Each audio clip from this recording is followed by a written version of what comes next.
February 24th, 1986. The chilling morning, a young husband, John Ruetten, stepped into his Van Nuys townhouse to find his 29-year-old wife, Sherri Rasmussen, brutally slain. The aftermath was catastrophic. The young nurse suffered a savage beating, a severe bite wound, and 3 point-blank gunshots to her heart. Leading the nursing staff at Glendale Adventist, she commanded deep admiration from her medical peers and trusting patients. Absolutely nothing in her background foreshadowed such a profoundly violent and deeply mysterious demise. Early forensics revealed deeply unsettling anomalies. High-value stereos were piled suspiciously, yet untouched, while her luxury vehicle sat discarded down the street. It mimicked a botched home invasion, though veteran investigators immediately sensed a calculated, darker deception. The medical examiner's grim report shattered that illusion, exposing the true horror. Extensive defensive lacerations and bound wrists proved a fierce struggle, while a blanket used to silence the gunfire pointed to calculated murder. Crucially, a primal bite mark marred her flesh, meticulously preserved through crime scene photography and biological swabs. From day one, her grieving father suspected one very specific individual. Stephanie Lazarus, a sworn Los Angeles police officer and an old collegiate flame of the grieving widower. He recounted a chilling hospital confrontation where this armed officer completely cornered his daughter. Appearing in provocative attire, she delivered a psychotic warning. If he wasn't hers, he belonged to nobody. Investigators callously brushed the devastated father aside, mocking his theories as television-fueled paranoia. The trail rapidly froze, officially misfiled as a tragic theft, while ignoring the sinister clues left behind. Years vanished without meaningful progress. But in 2005, a meticulous archivist realized the biological evidence from that savage bite had never faced modern scrutiny. Genetic profiling unmasked a distinct female signature, a revelation that should have shattered the cold case. Her identity already haunted the initial investigative dossiers. Crucial interrogation files regarding her vanished, hinting at a sinister inside job within the precinct walls. Yet the brass turned a blind eye. Was the killer hiding behind a badge this entire time? The forgotten cold case violently resurfaced in 2009. Undercover units began shadowing their own Stephanie Lazarus, who had since climbed to elite status within the force.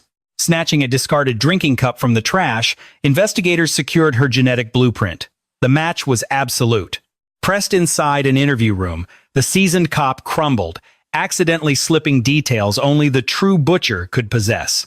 Forensics mapped out a harrowing timeline. The obsessed 25-year-old officer slipped into the residence while the husband worked. What unfolded was a drawn-out, intimately vicious assault, leaving a trail of destruction as the victim desperately fought.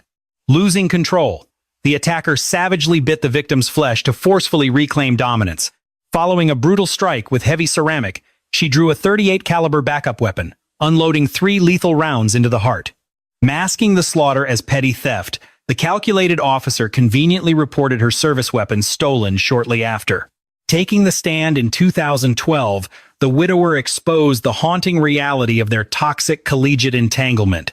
A fleeting 70s romance had violently mutated into a relentless, terrifying stalking campaign the moment he proposed to another. The biological evidence was absolutely suffocating, with scientists confirming a 1 in a trillion certainty linking her to the carnage. The disgraced badge was found guilty of premeditated slaughter, landing a 27 years to life sentence. Fast forward to 2023, the chilling confession finally slipped out, admitting she coldly erased the healer's existence. A brief glimmer of granted parole was swiftly snatched back by the state in February 2024. Her grieving father pondered the sheer brutality. Analyzing the massive facial trauma, he noted a deeply psychotic desire to utterly eradicate his child's physical beauty. The prosecutor perfectly distilled the nightmare: feral teeth, cold lead, and a violently obsessive love. While toxic fixation pushed a sworn protector to slaughter, our next dark chapter exposes how a phantom encounter cursed a quiet town for 40 years. December 19th, 1979. The night began without a single hint of malice for an 18-year-old girl named Michelle Martinko, a senior walking the unsuspecting halls of Kennedy High in Cedar Rapids, Iowa. Following a joyous local choir banquet, A routine trip to Westdale Mall was all it was supposed to be. A vibrant, well-liked high schooler stepping into a promising adulthood, she had no idea this ordinary evening would be her last. As darkness fell, a grim discovery awaited in the asphalt lot. Her lifeless form, concealed within her parents' Buick. The brutality was staggering, 29 distinct puncture wounds marring her visage, throat, and torso. Yet, the blood-soaked interior whispered a haunting narrative of fierce survival. Slashes and gashes across her forearms and palms painted a clear picture. She had waged an absolute war against the phantom wielding the blade. Curiously, not a single valuable was missing from the automobile. Forensics ruled out a physical violation. The sheer savagery of the onslaught pointed squarely at deep-seated fury, entirely dismissing the theory of a botched mugging.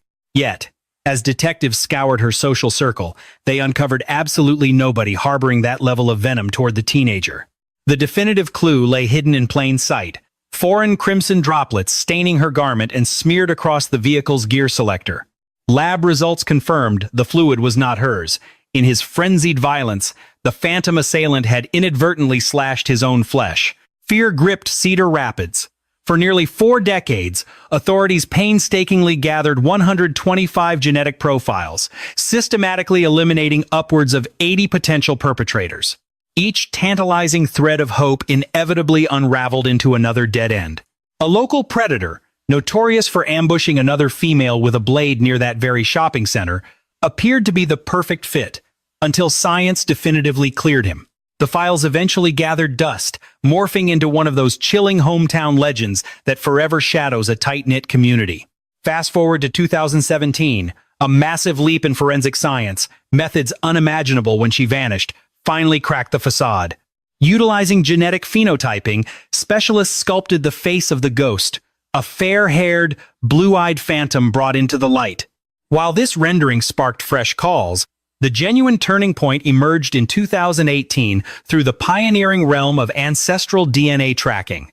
Feeding the killer's biological signature into an open-source family tree network yielded a startling hit, a distant relative. That single thread allowed authorities to focus their intense scrutiny on a trio of local brothers. So, what microscopic detail shattered nearly 40 years of profound mystery? Law enforcement initiated a shadow operation, tailing a man named Lynn Burns residing just over in Manchester. On December 6, 2018, the target carelessly left behind a plastic sipping tube at a local diner. Agents swiftly secured the item, extracting a biological footprint that perfectly mirrored the crime scene. Cuffs clicked on his wrists on December 19, 2018, 39 years to the exact day of the slaughter. The man, merely 25 when the horror unfolded, vehemently rejected all accusations. He alleged severe amnesia, playing oblivious as to how his microscopic essence materialized inside that bloodied vehicle. Yet, the mountain of scientific proof was entirely insurmountable. Standing before a jury in 2020, the state unveiled the genetic certainty, a staggering one in 100 billion statistical likelihood. Furthermore, they exposed jagged, aged marks on his forearms, permanent souvenirs gifted by a teenage girl fighting fiercely for her final breaths.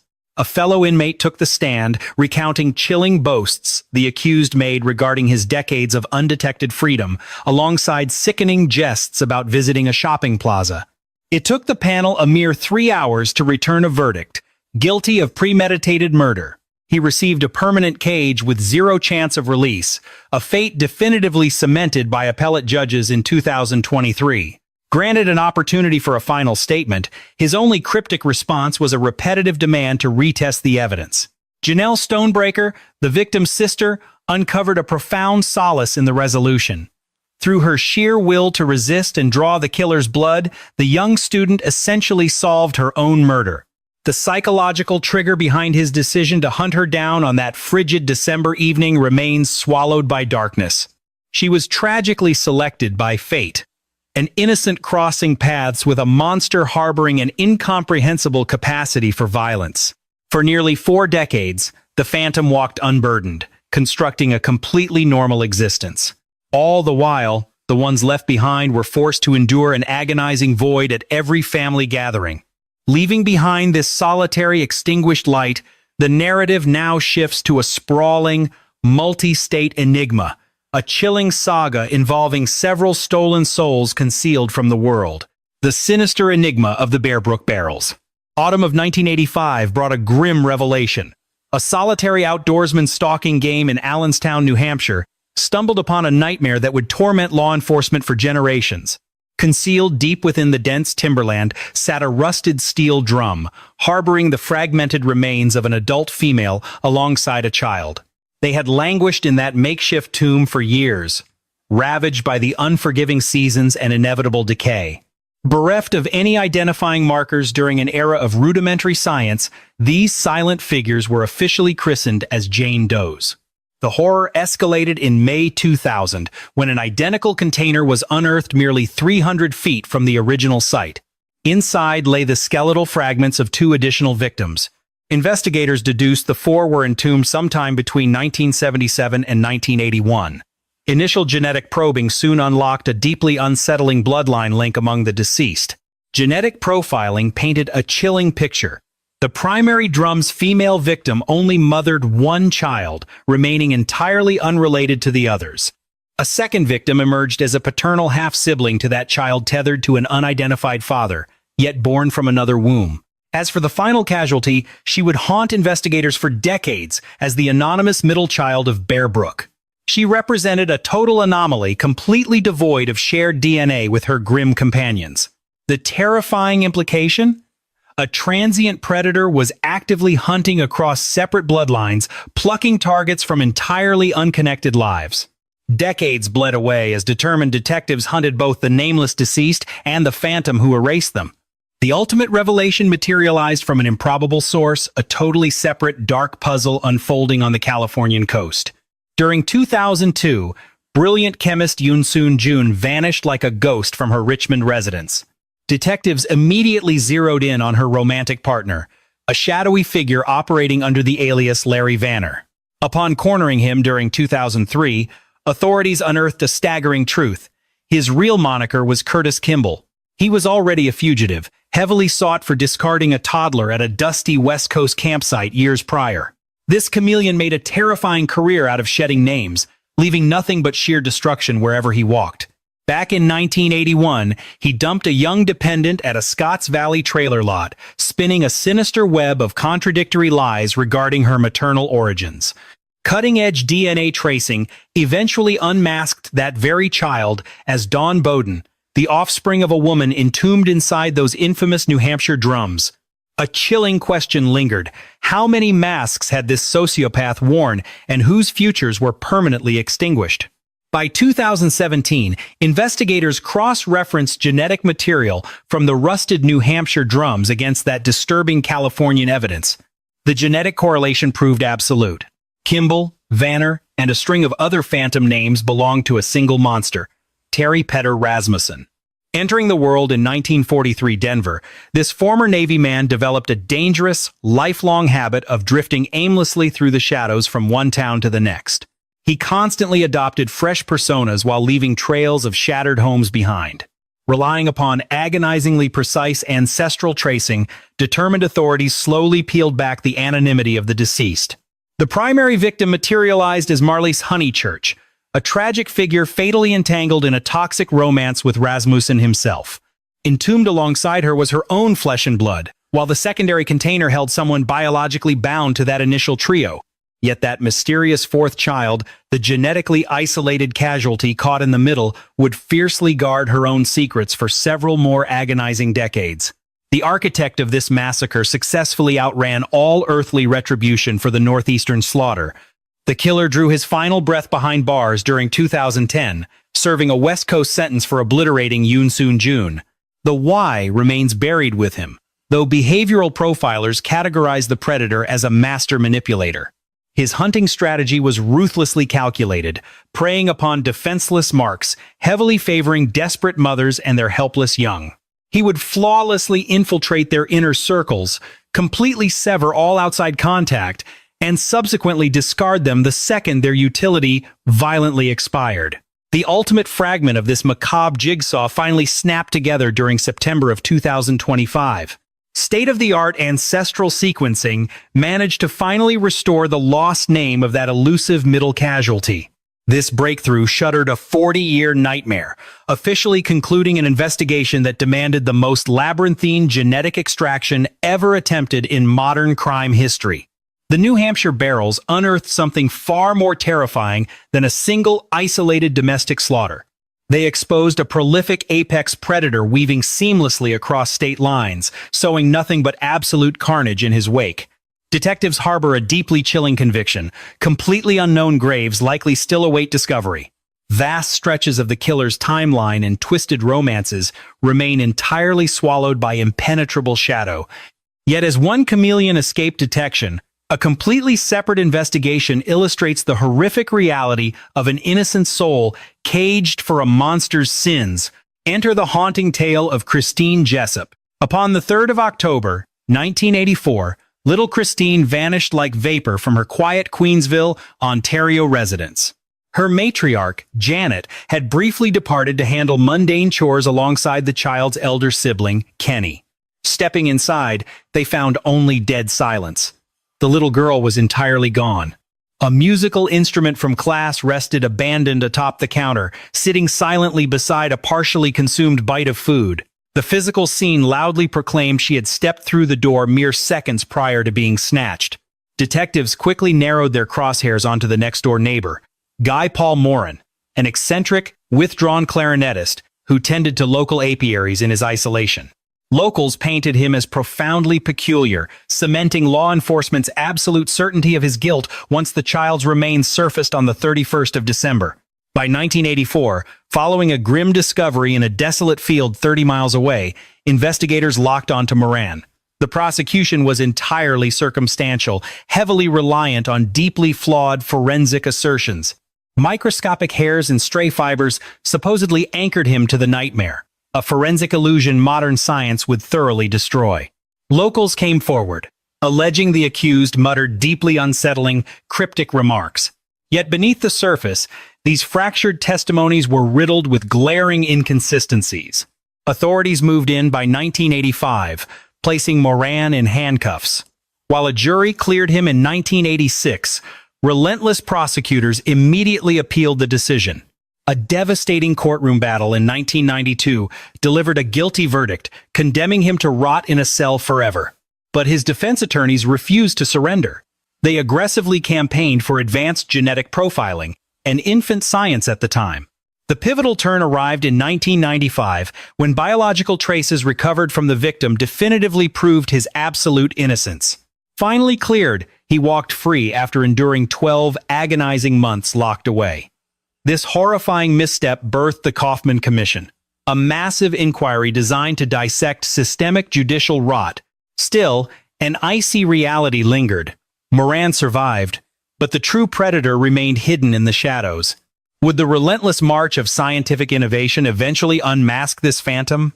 Decades bled away, while that silent biological blueprint sat dormant. That changed in 2019, when detectives weaponized ancestral genetics. Feeding the code into open-source heritage networks, experts meticulously wove together a sprawling, multi-generational web. Those invisible threads converged on Calvin Hoover, an ordinary neighbor who had blended perfectly into the family's trusted orbit. By autumn 2020, Toronto authorities delivered a bombshell. Calvin Hoover was the monster they had been hunting. Justice would remain incomplete. He took his final breath in 2015, permanently escaping a criminal courtroom. Irrefutable biology anchored him to the nightmare. Chillingly, detectives disclosed he was questioned back when the trail was fresh, only to be dismissed entirely. Law enforcement's obsessive, blinding fixation on Morin allowed the true killer to roam free for years. Putting a face to the evil unleashed a complicated storm of grief, relief, and profound anger. Her grieving relatives were ultimately handed the agonizing truth regarding the monster who stole their child. Yet, closure arrived 36 years late. For Guy Paul Morin, dragged through hell via false arrest, agonizing trials, and unjust confinement for an unspeakable atrocity, it provided absolute vindication. But no legal document could ever resurrect those violently stolen decades. This dark chapter proves the awe-inspiring might of ancestral forensics while violently exposing the destructive, tragic nature of investigative myopia. On the surface, Calvin Hoover wore the perfect mask of a devoted patriarch. He possessed absolutely zero documented history of violence prior to or following the tragedy. The psychological drive behind his actions is unknown, though his proximity afforded him chilling insight into the victim's daily movements. Unraveling this mystery ignited complex ethical debates regarding personal biodata and the controversial weaponization of civilian heritage sites. These fierce moral arguments only intensify as long dormant mysteries are cracked open using this exact playbook. Leaving behind one horrifying miscarriage of justice, the dark narrative shifts to another nightmare where an innocent rotted away until undeniable biology forced the truth out. The tragedy of Angie Dodge. As the sun rose on June 13, 1996, the lifeless 18-year-old was discovered inside her Idaho Falls residence. What responders found was pure butchery. The brutalization radiated a deeply personal, chilling level of animosity. This unprecedented savagery sent violent tremors throughout the quiet town, placing a crushing weight upon local authorities to find the monsters responsible. It took merely weeks for desperate investigators to place handcuffs on Christopher Tapp. Though just a local lacking any tangible link to the victim, a grueling marathon interrogation eventually broke him into a damning confession. Yet, his recorded admissions were a chaotic mess, heavily polluted with glaring factual errors.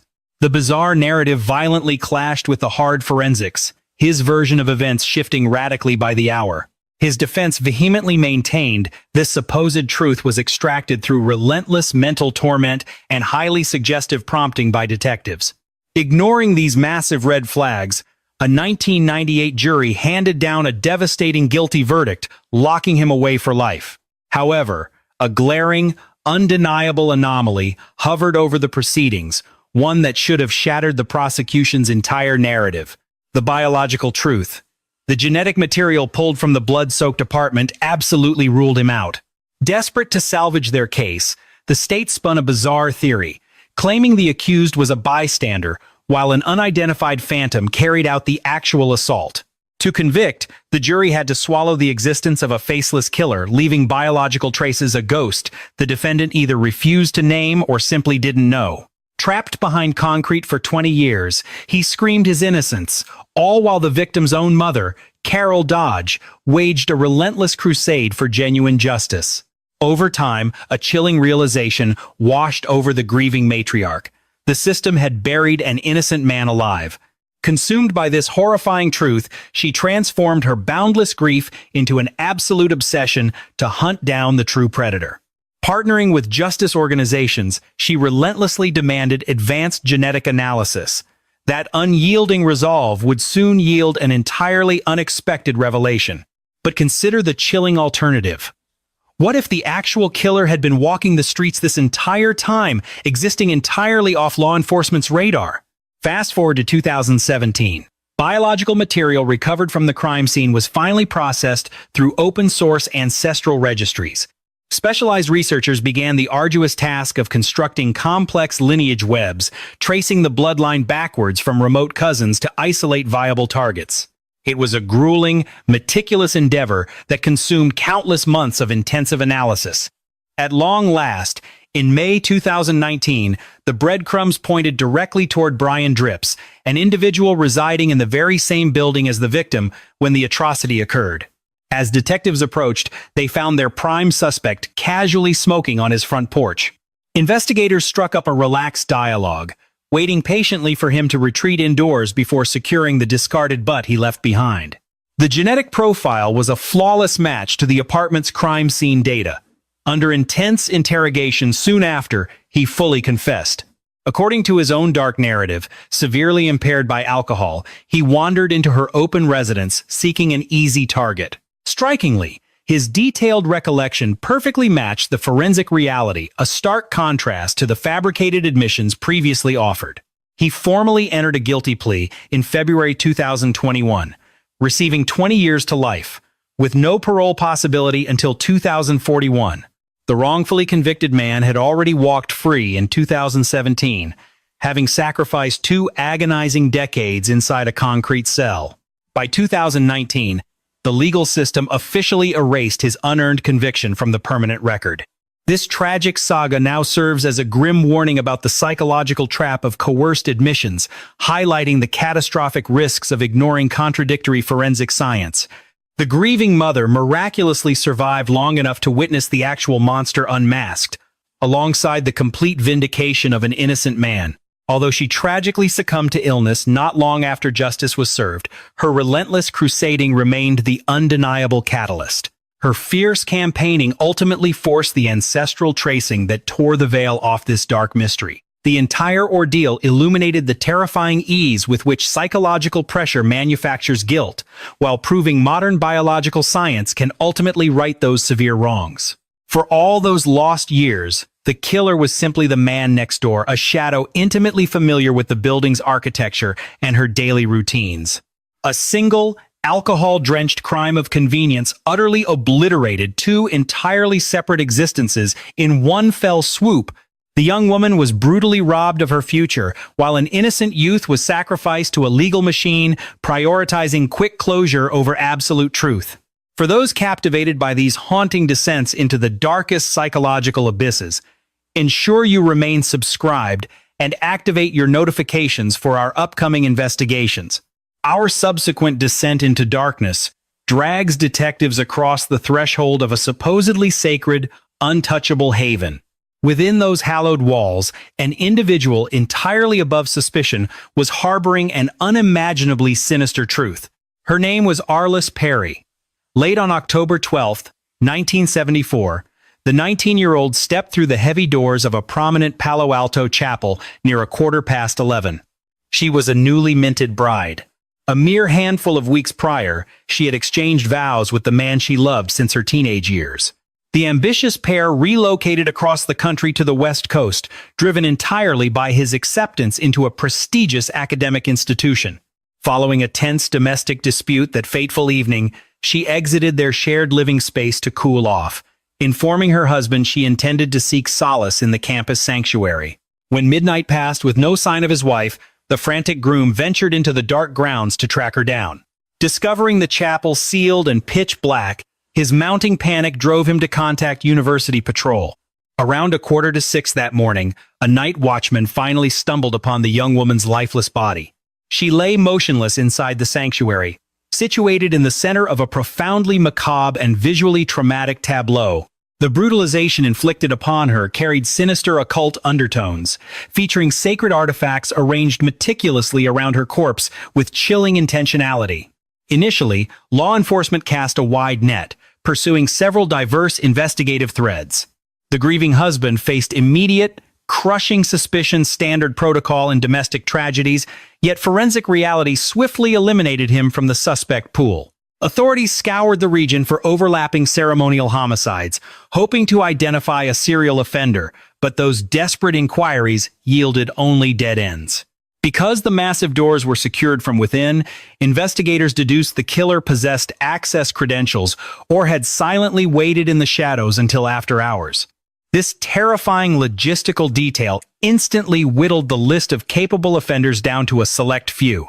Yet, despite pouring massive resources into the hunt, the trail quickly froze over. The unresolved horror plagued the university and the victim's bloodline for generations. Her widower refused to ever take another wife, fiercely devoting his existence to demanding accountability. This profoundly dark enigma steadily magnetized obsessive attention from both amateur sleuths and seasoned criminal profilers. However, trapped by the primitive scientific capabilities of the era, the most pivotal biological clues languished forgotten inside cardboard evidence boxes. Could modern genetic breakthroughs eventually expose the phantom who had been hiding in plain sight this entire time? Fast forward to 2018, when groundbreaking leaps in genetic profiling finally gave detectives the tools to take a second look at the crime scene. Long-dormant biological traces were subjected to modern analysis, yielding a pristine genetic fingerprint. Run through national systems, the results exposed an impossibly close suspect. Stephen Crawford, the exact watchman who supposedly stumbled upon her remains 4 decades prior. His initial presence inside the sanctuary that fateful morning provided a convenient, ready-made alibi for any microscopic traces left behind. Yet, as detectives dug deeper into the shadows, a far more sinister reality began to take shape. Operating as a university patrolman during those midnight hours, he possessed unrestricted entry and an intimate grasp of the floor plan, perfectly understanding when the heavy doors would be bolted from within.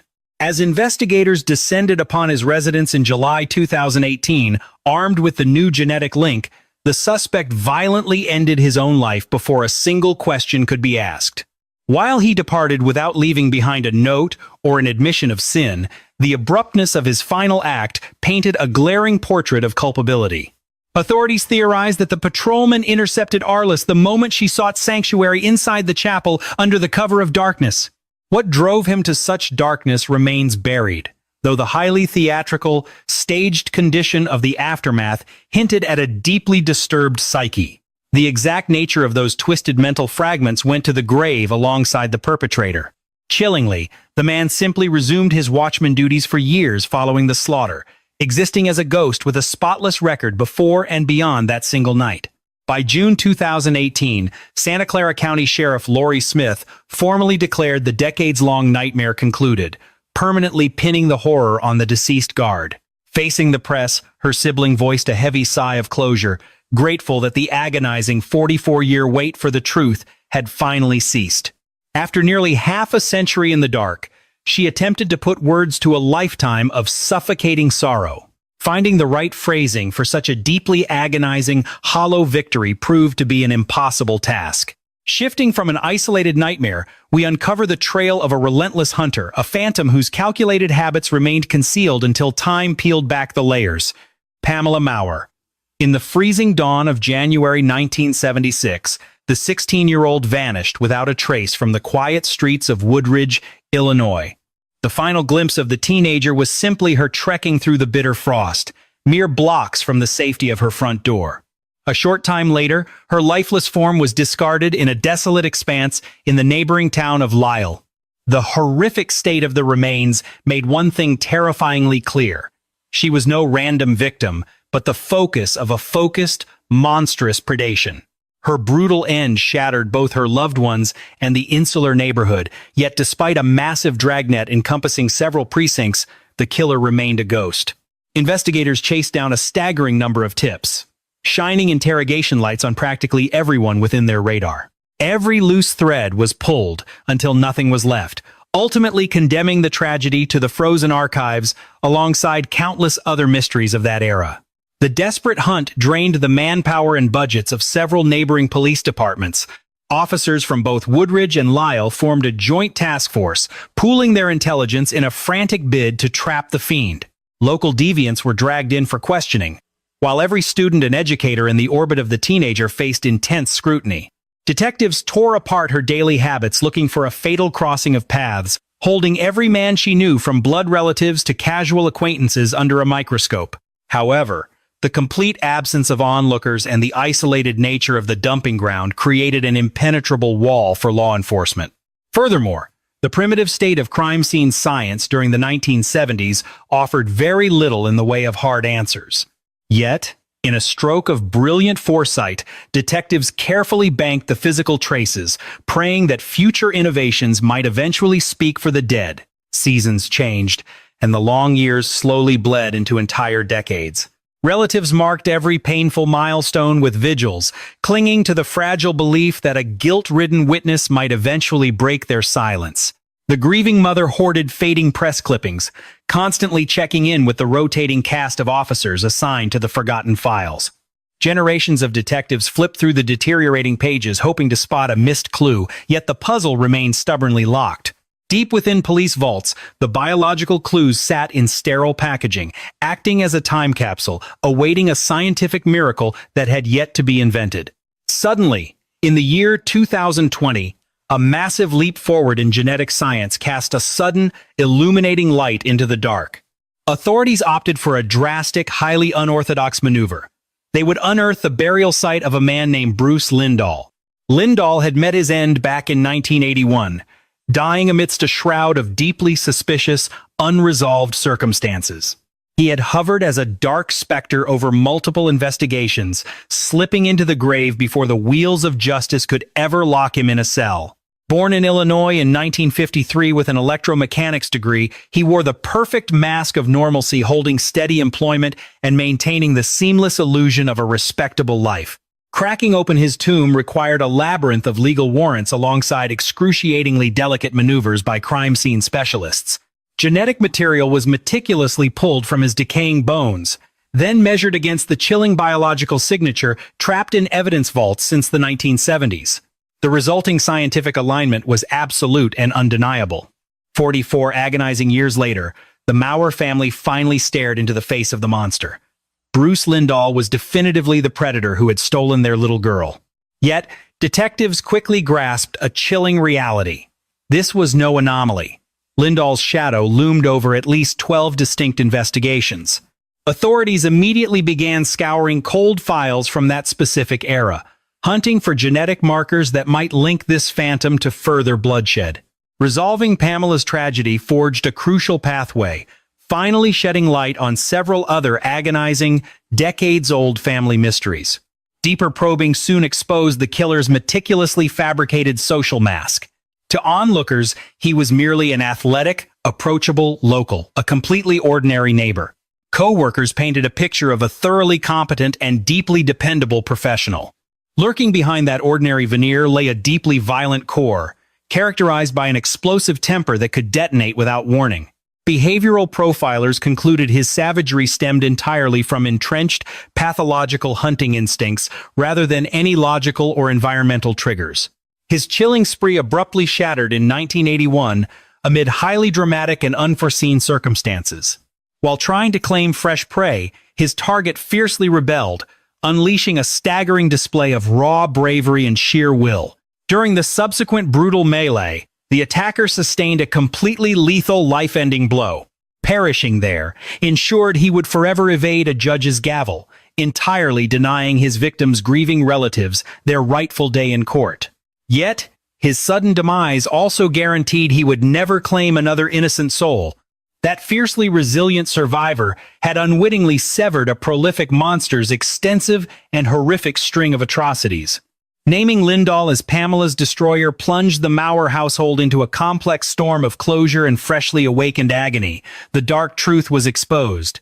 Yet, they were forced to swallow a bitter pill. The monster who shattered their world had completely evaded mortal retribution, lying dead for nearly 40 years.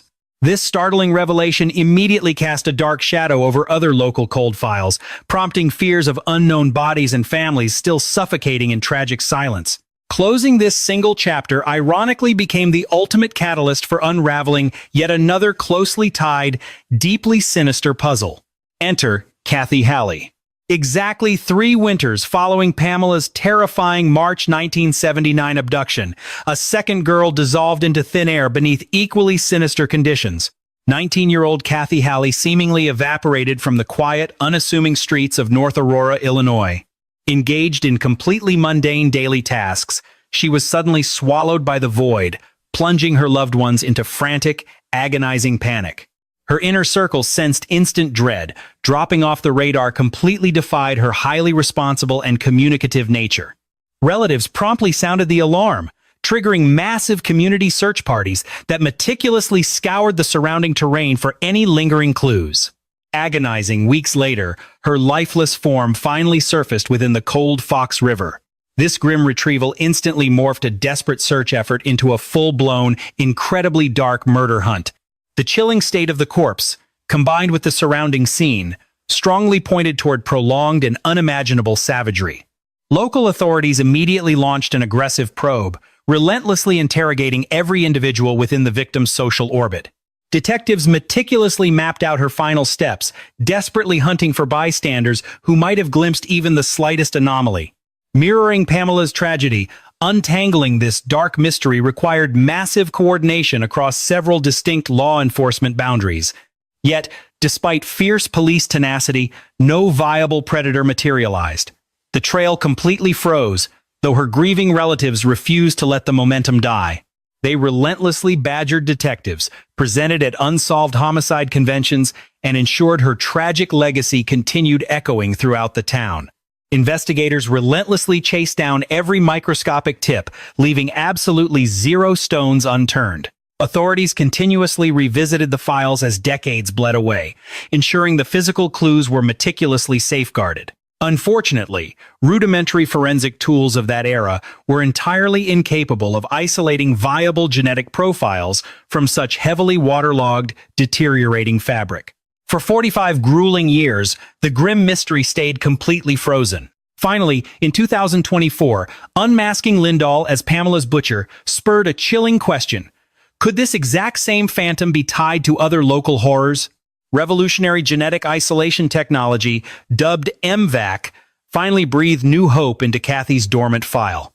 This cutting-edge machinery blasts sterile liquid while simultaneously vacuuming porous materials, pulling hidden cellular fragments from deeply ingrained fibers. It captures microscopic biological traces that conventional swabbing methods simply cannot register. Forensics unleashed this MVAC machinery upon Kathy's garments, which had sat perfectly preserved inside cold storage for generations.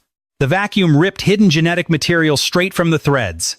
Once fully sequenced and run against the database, the resulting profile screamed a single, terrifying name: Bruce Lindahl. This definitive genetic match finally validated exactly what investigators secretly suspected. Lindahl was undeniably a prolific, calculating beast, hunting freely across a multitude of sprawling Chicago suburbs. By deliberately plucking targets from completely separate county lines, he masterfully scrambled his psychological footprint to evade any unified police radar. When October 2024 confirmed Lindahl as Kathy's destroyer, it finally slammed shut a decades-long nightmare. It delivered belated peace to another bloodline, enduring an agonizingly long wait for answers. Addressing the media, detectives detailed how revolutionary genetic sequencing resurrected a frozen investigation once deemed permanently dead. They offered deep reverence to the relentlessly stubborn families who refused to yield. Praise fell upon meticulous evidence handlers safeguarding degrading clues, alongside brilliant analysts who weaponized new methodologies against stubborn genetic fragments. For Kathy's bloodkin, the revelation unleashed profound sorrow, hopelessly entangled with deliverance. The crushing weight of not knowing her terrifying final moments was at last lifted. Yet, pulling back the veil on such a gruesome reality merely ripped open old psychic wounds. Immense gratitude was directed toward loyal detectives who carried Kathy's phantom, refusing to abandon her despite the crush of newer crimes. Drawn together by a macabre bond, the Maurer and Halley bloodlines forged an unbreakable sisterhood born from their delayed reckoning. Law enforcement profilers understand this predator deliberately stalked the isolated, hunting for defenseless prey. He operated as a chameleon of malice, constantly shifting his hunting grounds to stay invisible. Though his 1981 demise severed his reign of terror, it locked his deepest, darkest secrets inside a rotting tomb. Nation, how many souls did he devour? What precise dark calculus triggered his monstrous psychological hunger for carnage? Such chilling inquiries haunt investigators forever. Yet definitively unmasking this phantom granted two fractured families something invaluable: the concrete, harrowing truths they had chased through the abyss for half a century. While that particular monster was named, the ensuing enigma promised a deeper labyrinth, a decades-spanning puzzle plagued by phantom identities. Her name was Ruth Marie Terry. The date, July 26, 1974. An ordinary local, casually strolling with her dog through Provincetown's desolate Race Point Beach, stumbled into a waking nightmare. Protruding from the sun-baked earth lay the horrifyingly arranged remains of an anonymous female in her early 30s.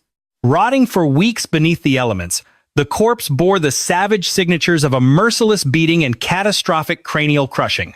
Clad solely in denim with highly unique rings but stripped of all earthly credentials, her bizarre tableau ignited public obsession.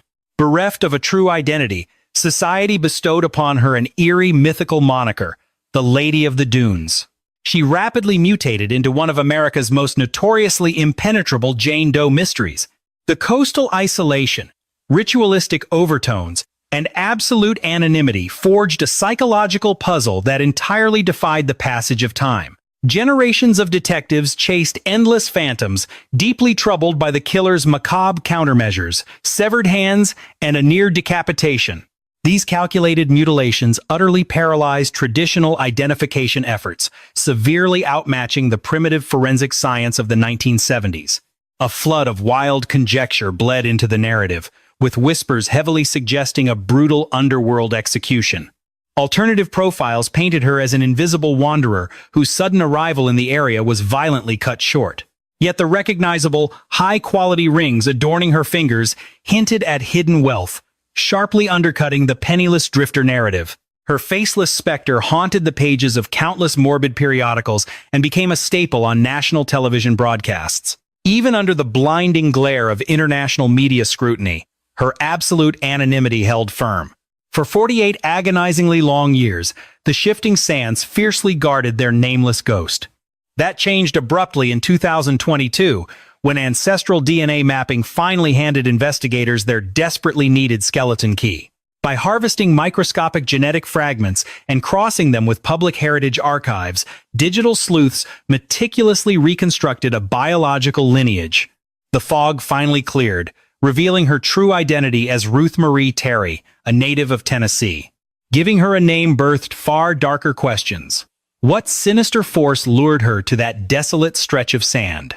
A deeper dive into her uncovered past unearthed a chilling revelation concerning her sudden marriage to Guy Muldavin. Muldavin, who quietly slipped away into death in 2002, was heavily shadowed by a deeply unsettling history of vanished women. Born in 1923 New Mexico, the former theater student possessed a fractured psyche profilers, grimly diagnosed as prone to intense delusions. He would later go on record claiming his illusions truly unlocked his absolute highest potential. It remains a profoundly terrifying admission when placed alongside the grotesque realities of his secret life. Years prior, detectives had fiercely interrogated him regarding the eerie 1960 vanishment of his former bride and child. His dark footprint was also firmly planted near the epicenter of another disturbing 1950 violent episode. Dodging formal prosecution every time, this predator remained a ghost, drifting aimlessly while casually claiming new brides along his ruinous path. Ruth Marie Terry became yet another wife in his dark history, with evidence hinting he lured her to Provincetown right before her death.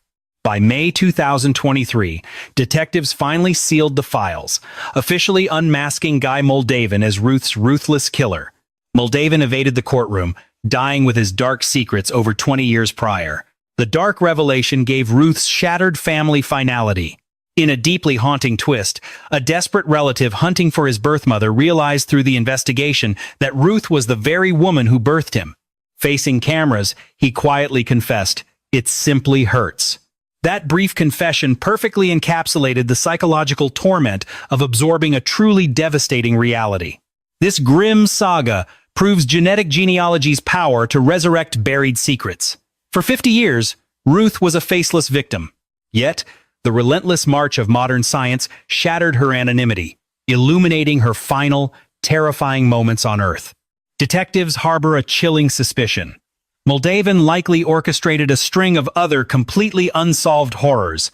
As one cold chapter closes, our focus shifts to another nightmare where microscopic biology unmasked a predator lurking comfortably in the open. Christy Mirack.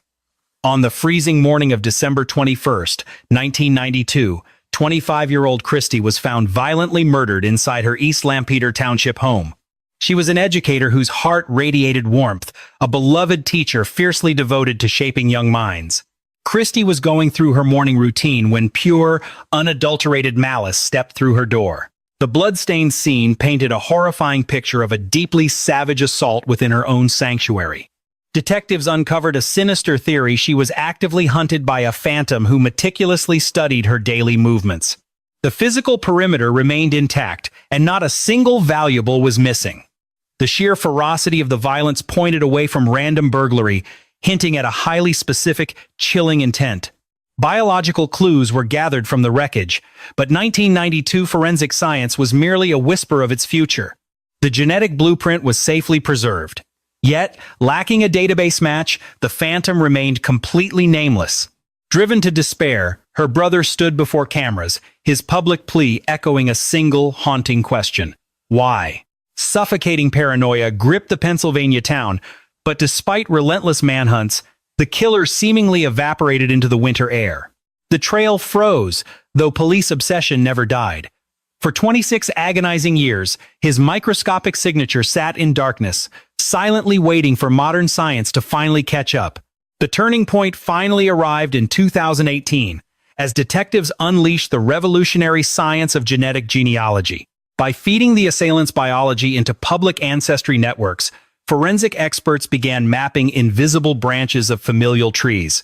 Hidden somewhere within those bloodlines lay a murderer's exact coordinates. Could this groundbreaking science finally unmask the monster who stole Christy's life? The scientific breadcrumbs paved a shocking path straight toward Raymond Rowe, a popular local disc jockey. A charismatic fixture in Lancaster, Rowe commanded public stages and blended seamlessly into the everyday fabric of the community. On paper, his world never intersected with Christie's, leaving detectives with a maddening void and absolute lack of any conceivable motive. However, the compelling ancestral evidence demanded a closer look into the entertainer's hidden life.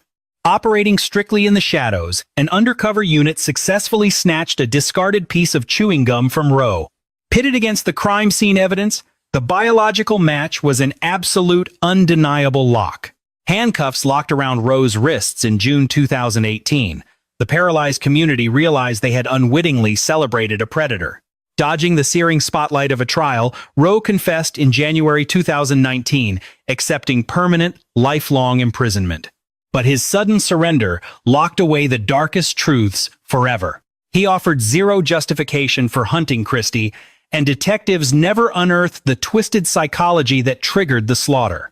The utterly random nature of her execution infused the tragedy with a deeply unsettling horror for everyone who knew them. The saga twisted again in August 2025, when an appellate court ordered renewed microscopic reviews of a sweater and other forgotten crime scene artifacts. This legal shift hinted at impending appellate battles, though the killer remains firmly locked in his concrete cell. For her mourning family and a scarred town, watching his cell door slam shut offered fragmented peace after 26 years of doubt. This case cemented genetic genealogy as an unstoppable weapon for unearthing the ghosts of forgotten homicides. It successfully unmasked sociopaths who confidently blended into suburban life, completely evading law enforcement. All while shattered families agonizingly waited for justice. That closes our investigation tonight.